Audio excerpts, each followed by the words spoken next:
Could Kusakabe still be alive in the Jujutsu Kaisen sequel because of the life-siphoning binding vows of the new Shadow Style school?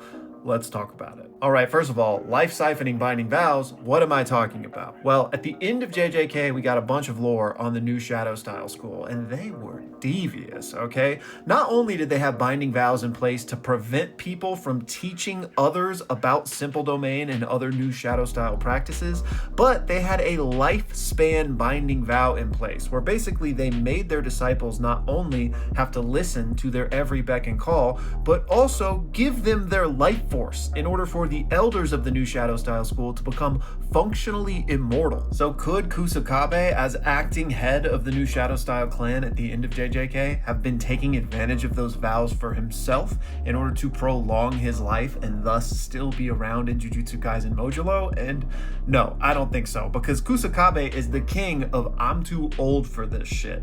Part of the reason he became head was to get rid of those binding vows, and he did get rid of a lot of those binding vows, which not only allowed most of the Jujutsu Kaisen squad to learn simple domain if they hadn't already, but also just, saved a bunch of those disciples' lives from losing their life force. So I don't think he would have reestablished that just to prolong his own life. I'm sure Kusakabe is unfortunately long dead. However, the prince that was promised Ui Ui is a different story, because we know that this young man was being groomed in more ways than one to become the head of the new Shadow Style clan. This was of course all put together by Meimei and is the only reason they helped Jujutsu Society in that battle against Sukuna. This is the only reason that we even performed body swaps for people, because he was essentially promised the throne of the new Shadow Style school. So once Kusakabe retired or passed away and Ui Ui took over, then maybe he and Meimei reinstituted those lifespan binding vows, because I honestly wouldn't put it past them. So